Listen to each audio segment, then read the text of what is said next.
This is She's on Call, a weekly show hosted by ENT specialist Dr. Sujana Chandrasekhar and General Surgeon Dr. Marina Kurian. They'll be joined by guest experts to discuss an array of newsworthy medical and health issues. You're invited to ask the doctors anything. The physicians and their guests' views are their own and do not represent any institution. Please contact your doctor for any personal questions. Please hit share and join us live on Facebook, Twitter, and YouTube at She's on Call. Hashtag She's on Call. Please welcome our hosts. Hello, I'm Dr. Sujana Chandrasekhar. I'm an ear, nose, and throat surgeon in New York and New Jersey, and I specialize in ears, but I do both right and left. Too funny. I'm Dr. Marina Kurian. I'm a general surgeon. I do minimally invasive surgery and a fair amount of weight loss surgery in New York City area. Today we have a great show for you guys. We're going to be talking to two wonderful guests about how the media is covering COVID-19 and how they really make it understandable for so many people.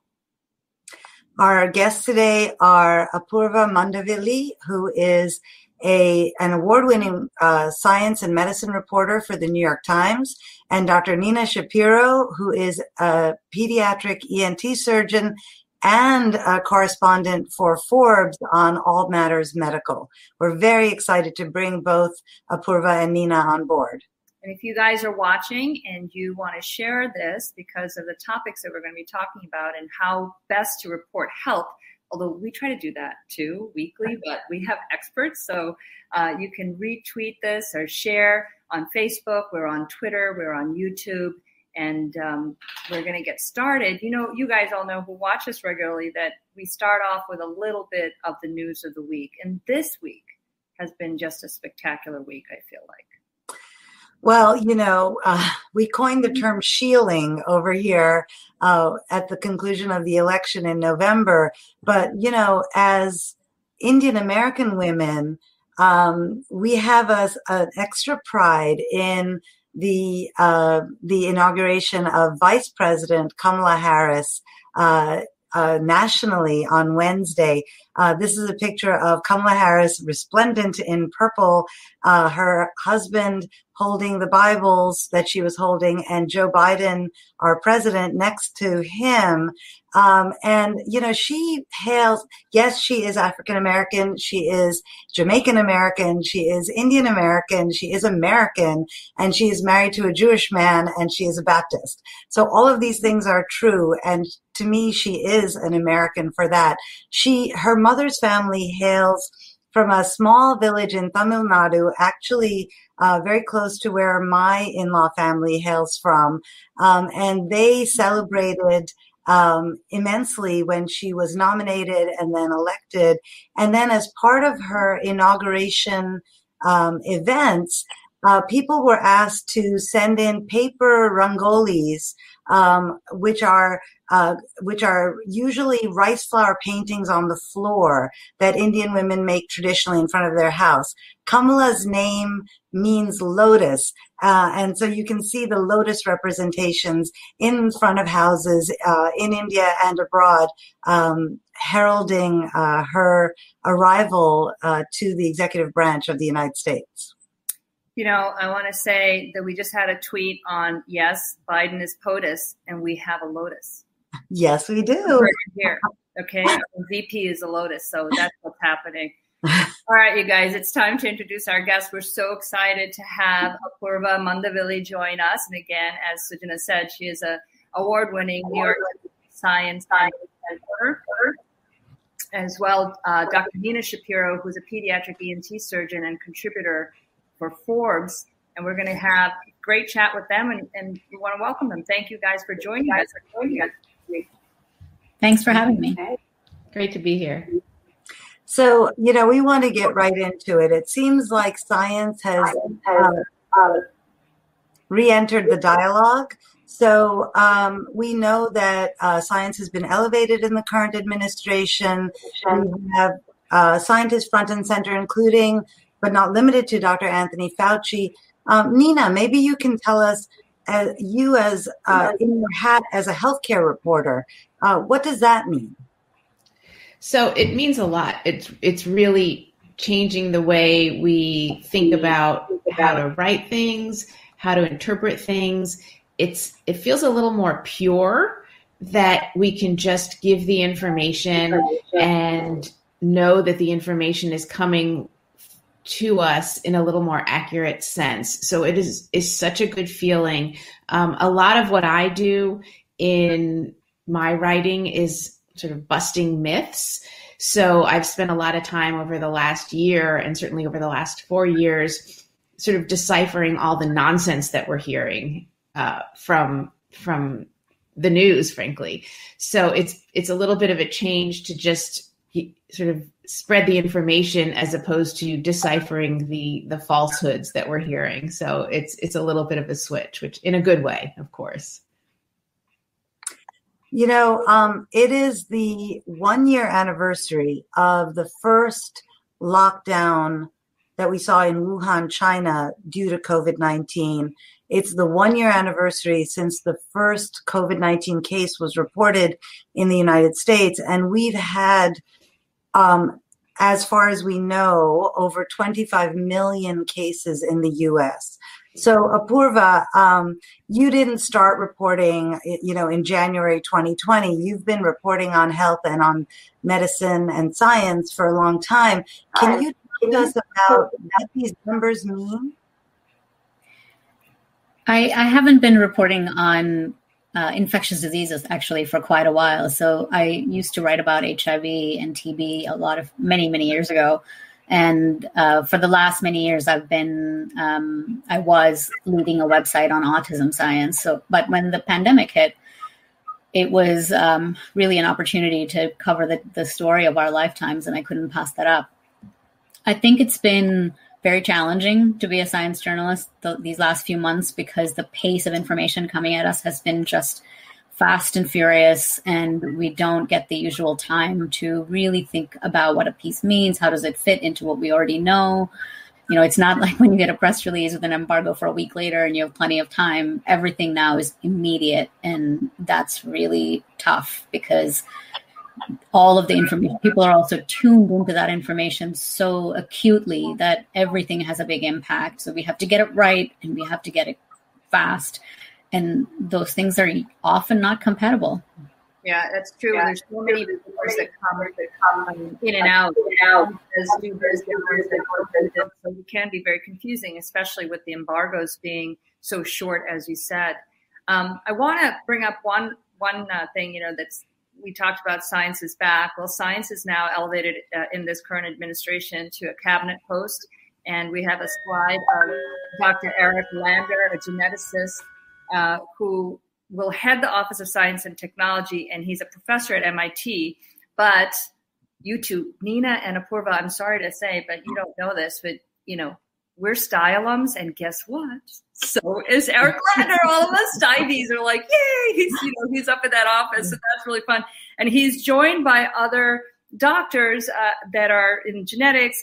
He's genetics, chemistry, geophysics, social sciences. So it's actually I think that the level of information that you guys get and have to report on will be so much improved compared to what we've had over the past few years. Yeah. And, maybe we can look at the graphs of COVID. So we saw that first spike back in April, pretty much March, April, mostly centered on the East Coast, but also seen in Seattle, Washington area. Then we saw this second, much larger spike, but it looks on this graph and in the next graph that we'll show that the cases may actually be decreasing. So Apoorva, it's so easy as humans to take one little nugget and expand it. So how do you take this information guidance do you as a journalist, not as a physician, to help us understand these numbers? So it's not completely unexpected that we would see a drop, right? Because as the numbers started to surge, especially right after the holidays, there was a big peak and people did start to follow precautions again. Nobody has really done a full lockdown, but there have been sort of halfway lockdowns in several places. And so you do expect the numbers to come down. But I think when we cover it, it's really important to also say, this is not necessarily permanent. If people stop being careful, it's going to go up again. It's also going to go up if the variant that's been identified in the UK takes off in a big way in the United States. If one of the variants that's been identified in South Africa or Brazil come here, those are also more transmissible, and we are not going to see low numbers. I mean, that the one in the UK, it's started there first identified in September. You saw by December how quickly it caught on and became the predominant source of infections. And that could happen in the United States. So we really have no room for complacency. And I think when we cover the fact that the numbers are dropping, it's also important to caution people about how that could easily go wrong again. Yeah, you've had a fair amount of Twitter discussion actually about, and just wrote an article, I believe, on not calling it the South African variant and labeling, basically, calling it the China flu was a bad thing. Like no one should have even gone there, but that happened. And so now we're trying to not politicize or alienate any further as we describe these mutations, because what's important is that these viruses are spreading and we don't actually know where it was started. We know where it was sequenced first. And Nina, you actually wrote about a California variant that's out there that they actually named CAL, which is funny. Okay, so they were like, don't label it SA, South Africa this, but now, there's one that you just wrote about that's a California variant. Right. And, they're calling it Cal 20C, and it is potential. And I remember, California is, and especially Southern California is now, I don't know if it's the epicenter of the country, but it is certainly the number of our cases. We were up to 20% positivity within the past week or so. So, dramatic increase in case numbers per day. Los Angeles County has 10 million people, and we were having 20,000 new cases per day, and the hospitals were overrun, 0% ICU capacity. So we were sort of what New York was back in April. And there is this new variant that has been identified in California, and it is potentially the reason that we're having such high cases. It is not exclusive to California, just as the UK variant is not exclusive to the UK, and the so-called South African variant is not exclusive to South Africa. This California variant is now being seen all over. And it's actually, I think it has like 5 mutations. So it is more significantly different as far as the spike protein than the original COVID-19 that we all know so well right now. So, there's a concern that this California variant, we're not really sure yet how well, and this is what, many of us in healthcare are concerned about. Is it going to be susceptible to the vaccine? Because they have this vaccine, everybody's getting these vaccines, or a lot of people are getting the vaccines. Will these variants be covered? And I think looking forward, that is really going to be the $1 trillion question about how we're going to deal with this. And for our viewers and listeners, first of all, viruses mutate all the time. And what's important about these mutations that we're seeing is that they're becoming more sticky, meaning that they're able to transmit and stay with a person a little bit longer. And as you brought up, Nina, we are concerned about whether the vaccinations that I received, both of mine, Suju's pending for her next one, whether it's going to be protective. And what's good news that we've heard is both Moderna and Pfizer have said that they've tested their vaccines against the UK variant, and I believe also the New Zealand has a variant, and that was effective against them. So it will confer some protection, but we still have to, wear our masks and do our part. We have a picture of a slide of Dr. Fauci back on center stage where he should be, because I think he felt liberated. Oh, thank the Lord for liberation to speak freely about science. So this is, I think, a big change that's going to impact everyone's reporting as well.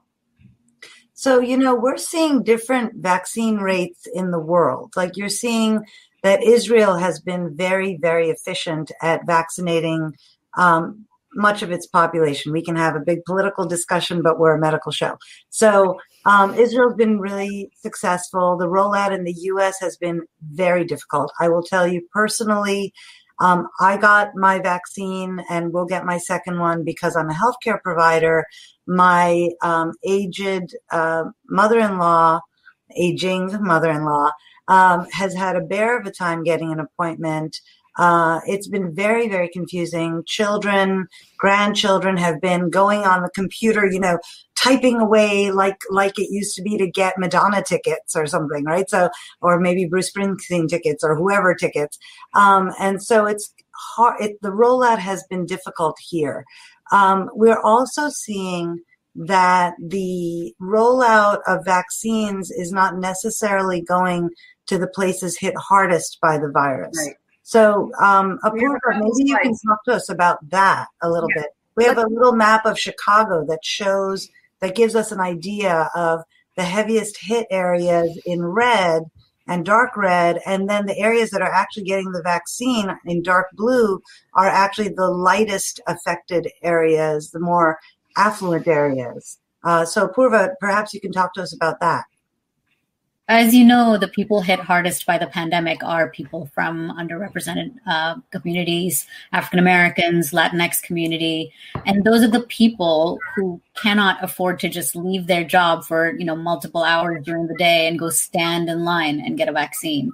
So the way that the rollout has been coordinated so far, or not coordinated, rather, it's been very haphazard. And it is going to be extremely difficult for people in those communities to get the vaccine. I think what really needs to happen for them to get the vaccine is for, us to have things like mobile vans that actually go into that community. And I believe the Biden administration does plan to roll some of that out. So, the initial rollout was extremely slow and extremely terrible. But I think that's picking up. We're up to 1 million vaccinations a day now, and it's going to pick up even more. And I think as the federal government coordinates better with state and local divisions, we will see the distribution be a little bit more equitable. I'm not going to say it's going to solve everything, but I think it will be better than it has been.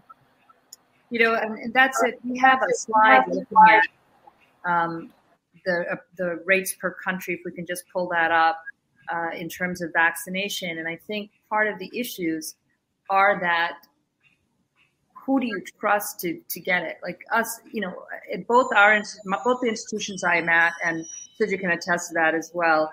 85% of physicians went and got the vaccine as soon as it came out, and we were able to sign up for it. And I think in these communities that are not getting vaccinated, it's a part of who they trust and how are they going to roll this out. And I think just bringing a truck in may not be as effective as maybe getting the local pharmacists involved. I know in Michigan, in many states, the pharmacists are able to offer this vaccine. So I think all of that is going to impact how we distribute the vaccine and how we get people to get on board. And it's also very important to have, just as it is, having people in leadership, that look like you. It's important for, I think, different communities to have doctors, nurses that they can kind of affiliate with, that come into their neighborhoods to do the vaccinations as well. And I think, we've seen there's a real trickle down effect of that, because Dr. Kizzmekia Corbett, who's at the NIH, and she's an African-American researcher, she got very sort of publicly vaccinated. And then I saw other Black researchers and doctors say, I really trust her, and she got the vaccine. And I was a little hesitant, but I think I'll take it now. And then it trickled down from there. So it's so important for leaders of these communities who do trust the vaccine to be front and center. And you're absolutely right. If you have a mobile van come in and there's nobody actually represented from that community, there's way too much mistrust for that to go over. So it will be really important to coordinate at the local level. It's almost like how we used to think about rolling out public health initiatives in other countries. We've learned the hard way from many of those projects that they are not successful unless we can get local leaders involved and get the message out. And that's kind of what has to happen with this vaccine. I think So, we've had media influencers as well is important, right? Especially in this era versus what we've done at other times. Suju put up a great slide on how people are trying to get the vaccine now and what the process is, so our listeners really understand the difficulties that are involved. If we could pull up that slide, right, Suju? Yeah. So I was, this is what I've heard from people. I've gotten lots of direct messages, phone calls from people. How do I get my mom vaccinated? How do I do this? I saw Jake Tapper tweeted out that he couldn't get his mother a vaccine for love or money. And finally he found a Rite Aid somewhere in Philadelphia that was giving out vaccines. So, this is not the way to roll out, as we all know. But you're right. And I think we all believe that after a rocky start with really no plan, we are now able to move forward with a plan, with national guidance, but actually empowering and enabling locales and communities to take care of it. We have people watching from all over. We have Tim Stone is walking along the banks of the Delaware in Pennsylvania and watching us. We have people watching from all over the country and usually all over the world. We have some interesting questions from people that we've had before and now, and maybe we can do a bit of a lightning round. So, Nina, should people wear 2 masks when they go out? So, some of the new studies are showing that, or, some of the new pieces are showing that everyone should wear, if everyone wore an N95, just one, that would, I don't think anything is going to obliterate this pandemic, but that would significantly reduce the pandemic. So that's one option, is for everyone to wear an N95, which used to be so coveted and so hard to find. 2 masks are often better than 1, but I just want to say that in our office, they were saying, we were wearing N95s and we were wearing surgical masks over them. But apparently that is not OSHA approved. Occupational and Safety and Health Administration does not approve 2 masks because the second mask can enable the N95 to leak.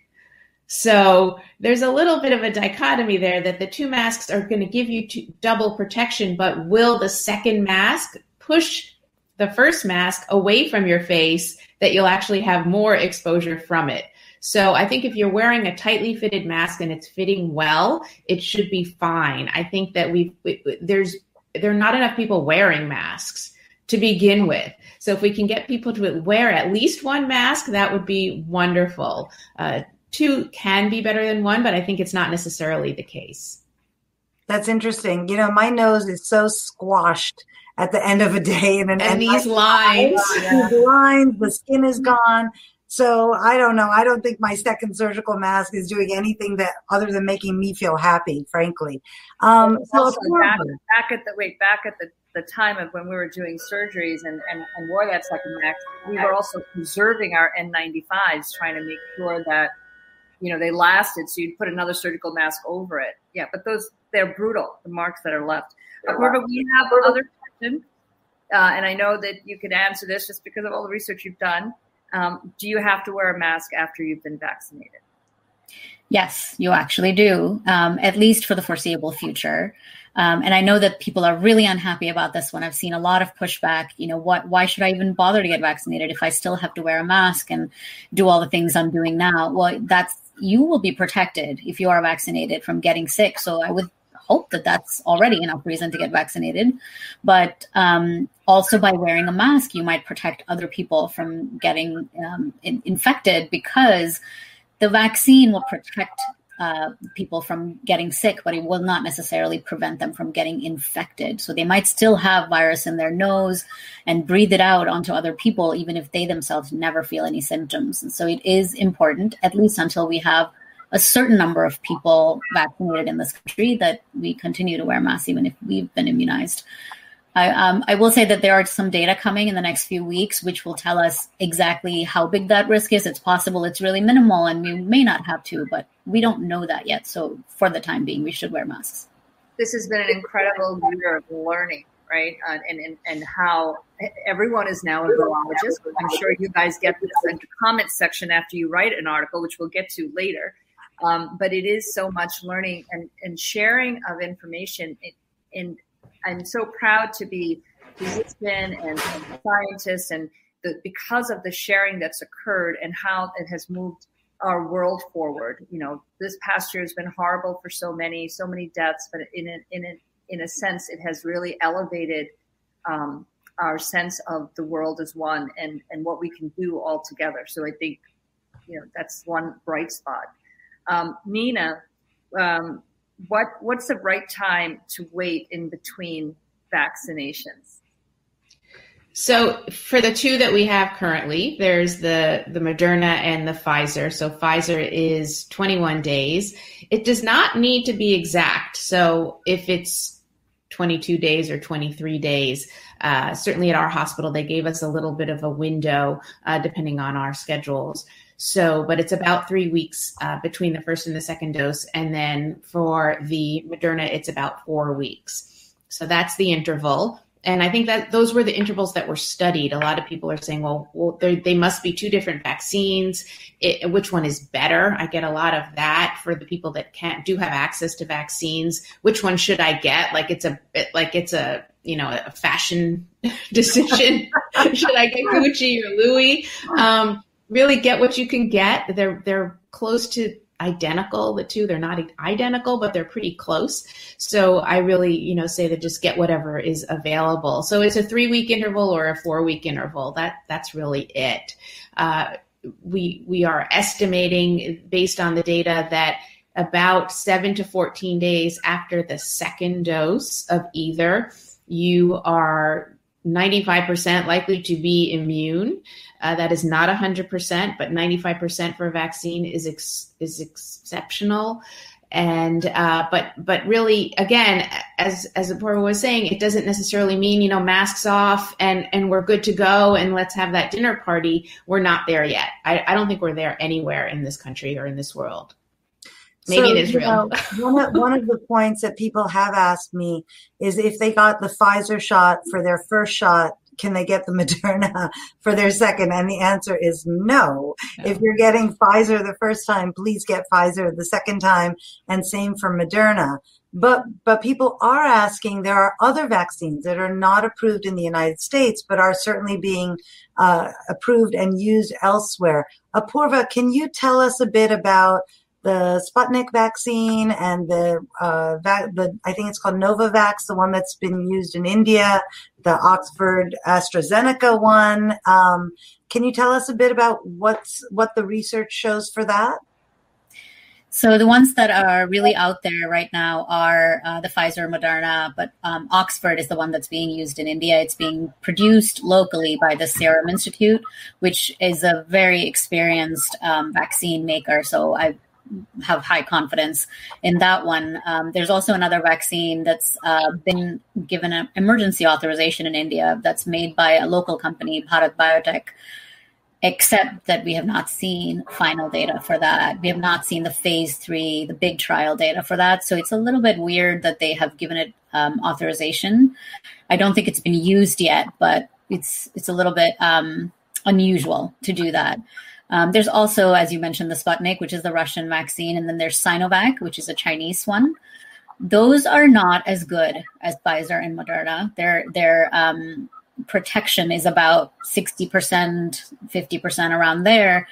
But I will point out that the FDA was willing to approve any vaccine, or at least give emergency authorization to any vaccine for the coronavirus that was 50% protective. That's kind of what we were hoping for at a minimum.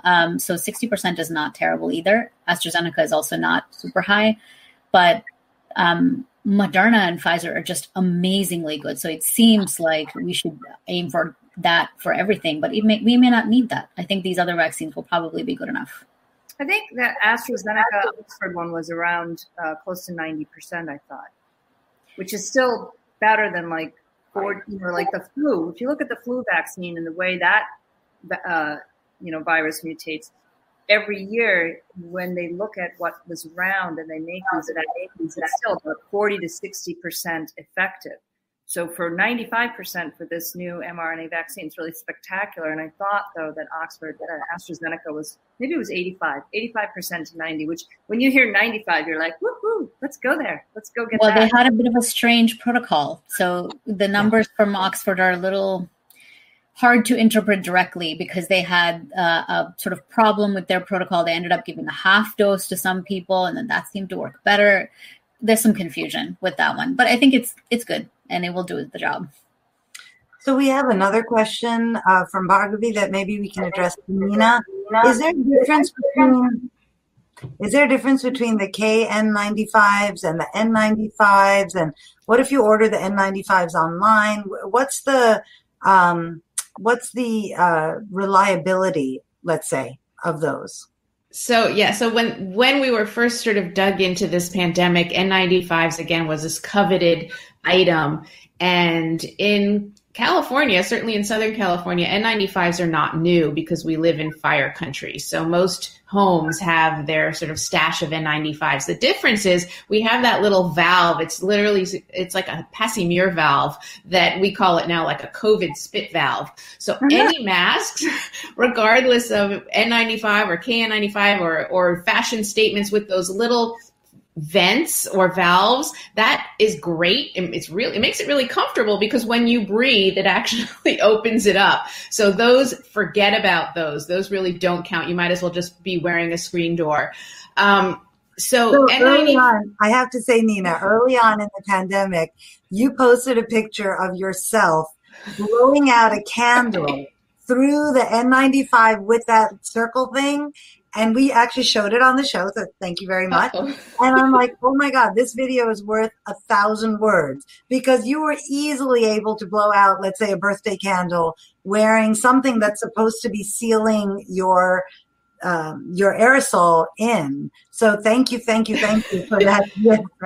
Yeah, those were incredible, and it's great if you're in a fire or if you're in smoke, or in construction. That's really what they're for because it protects the wearer. But it actually is worse because you're going to be breathing and it's going to concentrate your breath through that little spit valve. So those are a no, and those are actually labeled as N95.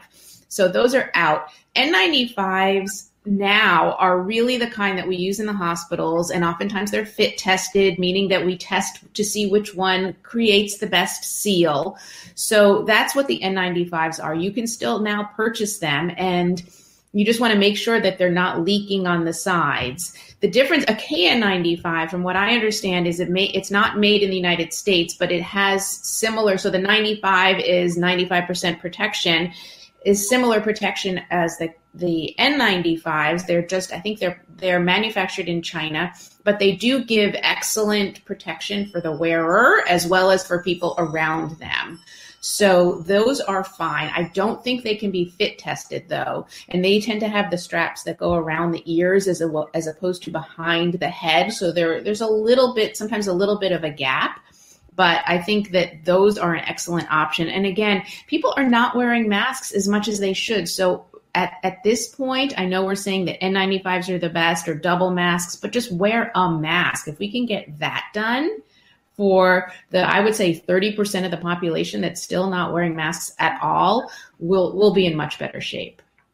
The current administration, if you've listened to President Biden speak, he has said that if we wear masks for the next 100 days, we really will be able to decrease the rate of infection. Although we see it's coming down, but it's still super high. And so I think that that's an important piece of information to wear the mask and wear a proper one. The gaiters are not that great. They slide down, they're not protective for you or for the people around you. And these masks, the N95 is very uncomfortable to wear, as we said. KN95s are far superior, and they do seem very similar. But of course, N95, I feel like the N95, because it is fit tested to your face, is really the best one. But that's hard to get the populace at large to get tested and to get fitted. I mean, that's a lot harder. Yeah. So we have a question about vaccine distribution. So we've talked about the fact that the two that are currently approved in the U.S., require 2 shots each. And initially, let's say if you had 50 million doses available, you were giving 25 million doses and then holding the second dose to give at 3 or 4 weeks to the same people. Israel seems to have been able to vaccinate much more percentage of its population, Chris Ramanathan writes, because they are actually giving all 50 million doses out and then waiting for the replenishment of the stockpile. So, Apurva, we're going to show a little line graph of the different countries and how successful they've been. And maybe you can explain to us what the thinking is, because you put together the medicine, the economics, the social science of all of this when you report. Yeah, so there are two trains of thought on how to do this. The Biden transition team said that they would release all of the doses and not hold any, and right after that, the Trump administration did the same thing. I think it is important to get the vaccine out to as many people as possible. So that it's a well-reasoned decision to release all of the doses. But there is another train of thought that says we don't know if we will have enough doses to give everybody the second dose. What if we run out? I'm not sure that that's going to be a problem. I think there will be enough doses coming in over the next few months to cover everybody who's being vaccinated now. But vaccine production is tricky. Things go wrong. Entire batches go wrong because of contamination or whatever other problems. There are only so many glass vials and things like that. So there could be manufacturing snags that keep us from getting those second doses. So that is what makes some people nervous, because what you're doing when you only give one dose is that you are giving the virus a low protection. You're basically giving it a chance to maybe adapt to the immune protection, because the virus might still be in your body, or you might still get infected, but the immune protection is not strong enough to completely suppress it. It's a theoretical possibility, but all of these are theoretical because we did not test one dose. Right. So of the 2-dose ones, we didn't test 1 dose, but what they did in those studies show was that at 10 days after the first dose, you had about 80% of immunity versus the 95% after the second. Nina, I want to ask you, there was a question from one of our viewers about the anaphylaxis that can occur with these vaccines, and if it's something that everyone should be very concerned about. So anaphylaxis, which is really a severe allergic reaction, is very rare. And one thing that we should just sort of mention about the vaccine contents is that things like egg protein, or certainly any sort of peanut protein, or any sort of obvious food allergens are not present in these vaccines. So, in the past, when people have been concerned about the flu vaccine, that it has a certain protein that you might be allergic to begin with, that's not the case. So anaphylaxis is a very quick allergic reaction that usually occurs within the first 10 to 15 minutes after receiving a potential allergen. And there was a batch of Moderna, and it was in California, part of it was in California, where there was a cluster of severe allergic reactions, and they actually pulled the bunch of doses off the shelf for a while because they found this cluster. But then looking at the larger picture, for both of the vaccines, it's I think for Pfizer it's about 2 in a million, and for Moderna it's about 6 in a million. So extremely rare. And when you go to get your vaccine, you're going to be in a place where an anaphylactic reaction can be treated. So I'm actually volunteering to give vaccines this coming week at one of the megapods in the Los Angeles area. It's really exciting. And so they're training us how to treat anaphylactic reactions if we are not comfortable doing that. So is it possible? Anything is possible. It's extraordinarily rare to have an anaphylactic reaction to these vaccines. It is, we're going to see it. And the more vaccines that are given around the world, we're going to see more of it, as we're going to see, some strange reactions to anything, but it's not something where you necessarily need to be concerned, that it's going to happen to you. It's extraordinarily rare. You talked about volunteering to give vaccines, and there are people who are non-medical personnel who are volunteering because there's so much involved with giving the vaccine. There's just checking people in, there's documentation, there's lots of non-medical aspects. Should all of those people be wearing N95 masks when they are in that arena? And Sudha Parekh asks, should we be wearing double masks if we're going to an area that may have more positivity rate? So I think that for the volunteers, yes, they should be wearing N95s. I think most of the volunteer sites, so the ones that we're doing in California, are these megapods. So most of them are drive-throughs in stadiums. I don't know. I think Disneyland has made it to the news as being a megapod or a superpod. You do not get to go on the rides, but unfortunately, I'm not going. Forget it. Exactly. You go on. It's just the parking lot. And same with Dodger Stadium. You're not going to be able to watch, a training session. Some of the players. But the volunteers are actually going to be provided with PPE. They're encouraged to bring their own. So, that'll save the PPE of the Departments of Public Health. So I think that they should be wearing N95s if they're going to be in contact with any other people, certainly unvaccinated people for sure. And then again, as far as the double masks go, I think that again, are 2 masks better than 1 or 3 masks better than 2? I think that really just depends on how you're wearing them. And that if they're loosely fitted and actually the second mask is pushing the first mask open on the sides, it's going to make it worse. But if you have a very densely fibered mask and you have another one on top of it, then the fibers and the protection is actually better. So it's certainly, if it's worn appropriately, 2 masks can be better than 1. But again, 1 mask is certainly better than nothing. And again, even, all over the country and all over the world, we're seeing so many people without masks that I think that's still a concern that we need to address. So, we're getting people commenting and watching from all over. As I said, we're getting really great questions in. Apurva, I'm going to hit you with a couple of questions. First, there's a question of whether a second dose is considered too much for an old elderly, a 96-year-old person. And then the next thing I want to ask you is about these variants. They have some funny scientific names. They've been named geographically, and maybe we can get into that a little bit and what that means in terms of vaccination, protection, getting past this pandemic. But let's start with the 96-year-old.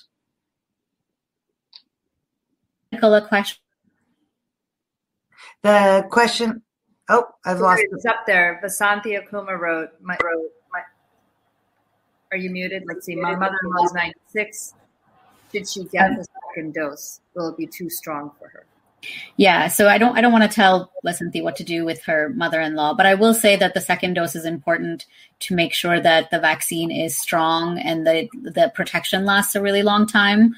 It also really depends on the health of the mother-in-law. So again, want to be very clear that I'm not giving medical advice here. Yeah. But most people who have a stronger reaction with the second dose still just have body aches and fever. They're not dangerous reactions, but she should really talk to her doctor. Yeah. Her doctor. The one thing I'll say also on that is that, look at your initial reaction with the vaccine. And if she had a very strong reaction initially, then that's definitely something that she should talk to her doctor about and discuss. But the second question for you, Apurva, is about all the variants and how to make sense of it. So we're going to let you take off. Yeah. So actually, before I talk about the variants, I wanted to mention there's one other mask option that no one has mentioned, and it's been recommended by a lot of epidemiologists, KF94. Those are made in Korea. They're available on Amazon. They're actually great. They're not as good as N95s, but they're pretty good. So look into those. And then about the variants. So somebody mentioned earlier, viruses mutate. That's what they do. We expect them to mutate. We expect them to change over time. The thing about this virus has been that it has collected mutations of interest, mutations of concern a little faster than a lot of virologists expected. And that's partly because we've had so many people infected across the world, because every single person that a virus infects is like another opportunity, many, many opportunities for the virus to mutate. And what has happened with this virus is that scientists had predicted some particular spots in the virus's structure that are particularly prone to mutation, and which mutations might come up there that would be beneficial to the virus. And that is exactly what has happened. For example, there's a mutation called E484K. That's in the South Africa variant, the one that's been found in South Africa. It's in the one found in Brazil. And it's also the one that seems to have the biggest impact on vaccines effectiveness. And that's something that was predicted, and that has evolved independently in those places. And that when that happens, and it's evolved along with some other mutations. And when that happens, it's a signal that that cluster of mutations is very important to the virus. It's giving the virus some really strong advantage or edge. Last weekend, I wrote an explainer, sort of a Q&A about how we should be thinking about variants and vaccines. And I spoke to a number of researchers who are very, well-versed in this. And that's not the article that you're showing right now, because I wrote the explainer and I filed it. And then that's Monday. That was the long weekend. And on the Monday, South African scientists presented data showing that this variant actually does not respond well to vaccines in some people that they had tested. So the explainer that I wrote was very reassuring. Don't worry, this isn't going to happen anytime soon. And all the scientists said that. In fact, one of the scientists I spoke to said, the average person should not lose any sleep over this. But after the South African data came out, another paper also came out looking at vaccines, and they both showed that the vaccines are less effective against the mutations found in the South Africa variant and the Brazil variant. So when I went back to those same experts and asked, would you still stand by what you said before and say that this is not that worrying? They all said, no, we're actually a little worried now. We're concerned. And the scientist who told me that no average person should lose sleep over this said, I would not say that now.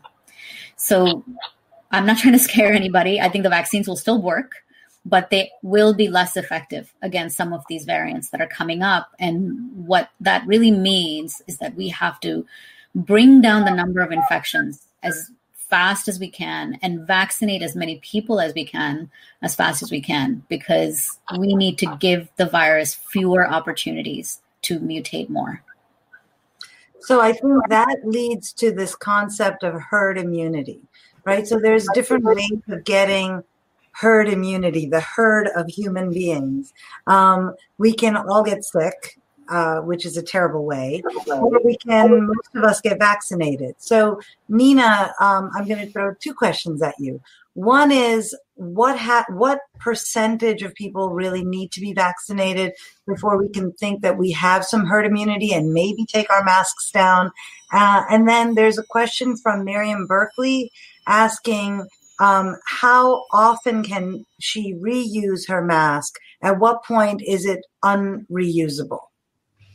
So herd immunity is really, thankfully, we can finally start talking about it in a positive way, because until we had vaccines, herd immunity concept of infections was astounding, because that would literally mean, over 2 million deaths in this country alone. So herd immunity for this virus, and it depends on the virus and it depends on the vaccine, but for this virus, we're saying in the 70 to even up to 85% range of people being vaccinated. That's a very high number, and it's hopefully attainable. I'm a little bit concerned because I know, it was mentioned that, about, 90+% of physicians were getting this vaccine when it was available. But if you look at healthcare workers overall, it's closer to 60 to 70% uptake.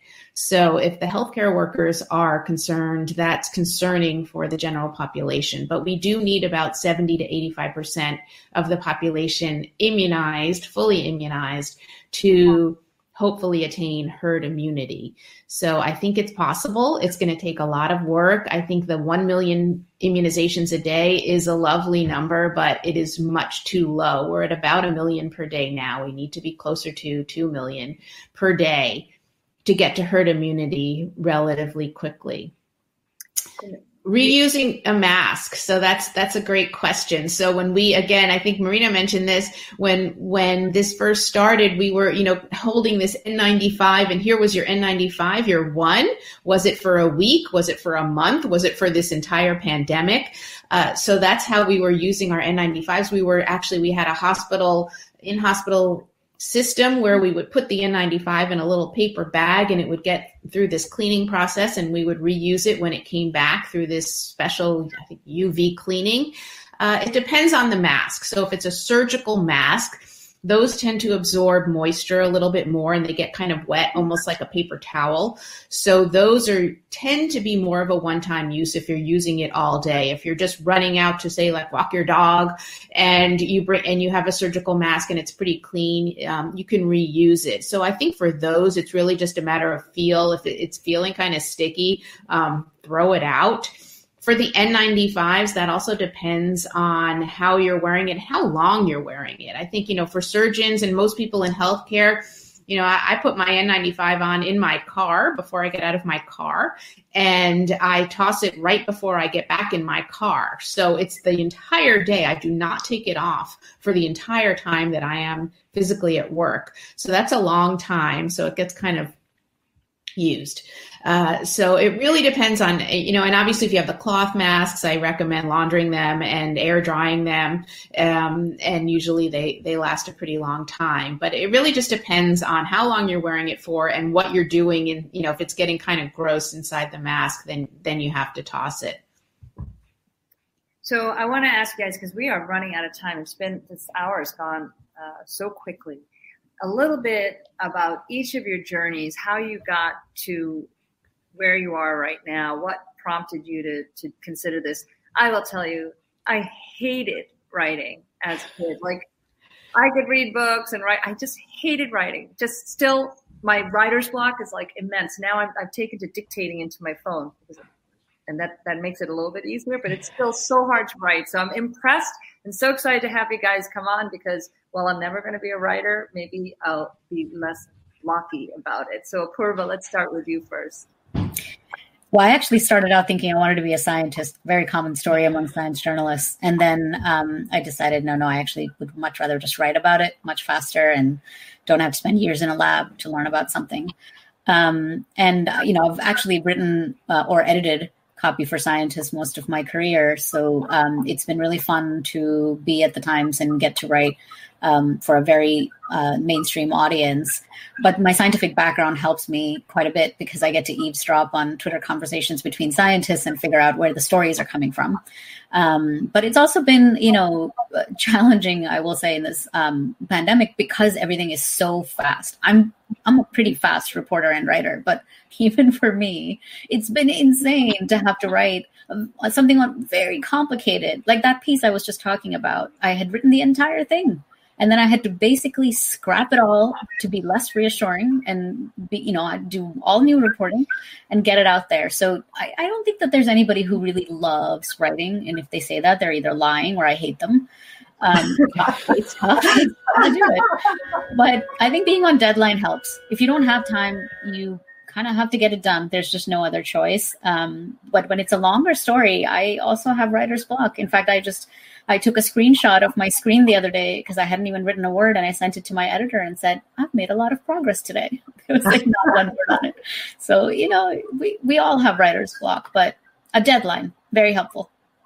So, when I read your articles, both of yours, the meat is obviously in what you've written, but the headlines are sometimes a little attention grabbing. So what kind of control do you have over your headline and what those writers do, which may, that's a little bit more of a clickbait feel sometimes, whereas the article itself is really full of substance. So Nina, maybe you can talk to us about that. Forbes is so clickbaity, right? No. So that's a good question. So if I submit a piece to a journal, or if it's an op-ed, I may have a suggestion for a title, but that becomes the decision of the outlet. They really make the title that works for what they would want. But when I write for Forbes, we do create our own titles, and the platform that we use gives us it doesn't really give suggestions, but it will give feedback, like this is too weak, or this doesn't make sense, or it's too long, or it's too short. I've never gotten the feedback that it's too clickbaity, but you want to have information in the title. I think the title is such an important part of the article, without it being too sensational or too, out there and, come in and I gotcha and I tricked you. It's not really what it's about. But, I think it has to have enough content that people will know that this is going to be about a certain topic. And yes, it has to be interesting and it has to draw in an audience, but it also has to have some value. It can't just be, all, lights and, bells and whistles.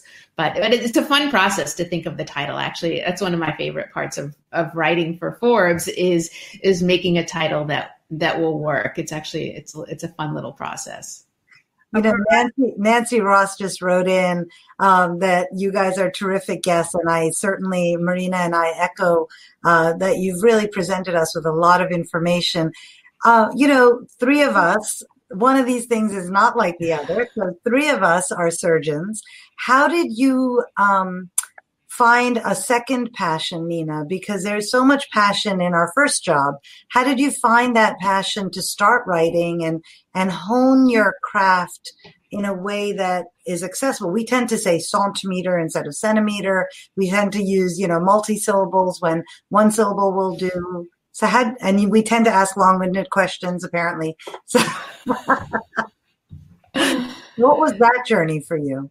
So that was just a way of communicating. I just look at writing as one way of communicating. So there's speaking, there's interacting with patients. I work with families since I take care of children in my practice. So I just found that writing, and it just sort of came out organically. I just started writing little pieces here and there, appearing on sort of non-medical sites. And it's an interesting way of looking at things, is really how to communicate with different audiences. So, we talk to fellow surgeons a certain way. I may talk to pediatricians a certain way, or pediatric anesthesiologists a certain way. It gets very specific. And then how do you talk to journalists or scientists or the lay public or parents? So I like to kind of find the sweet spot for different audiences.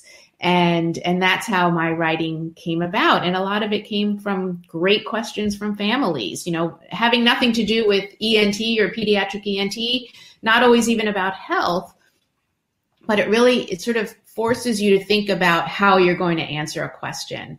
So I actually wanted to be a journalist. I know that's nobody likes writing, but I actually do like writing in some ways.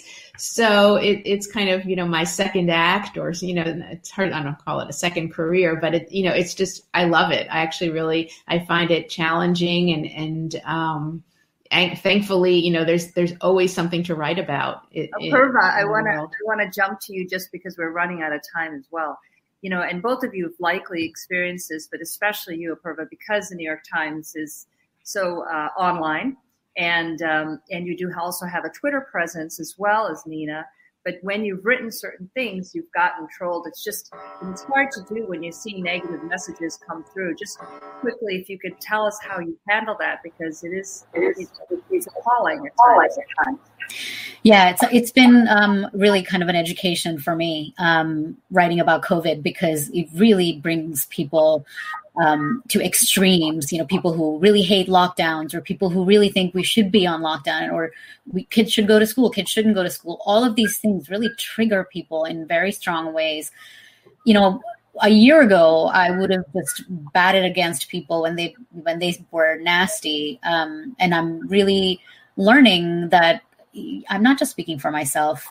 I have the New York Times behind me, and that is a big institution. So I really try to remember that they are asking me not just as Apoorva, but as a New York Times reporter. And so I try to engage with as many people as I can. I try to answer questions and actually try to give them information. But when they get really nasty and start to swear at me or call me names, block, mute.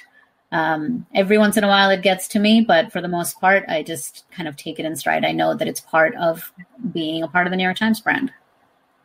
All right, Apoorva, thank you, because that takes a lot of right not react and have a retaliatory session, something that we all worry about in social media because it can always come back to us in negative ways.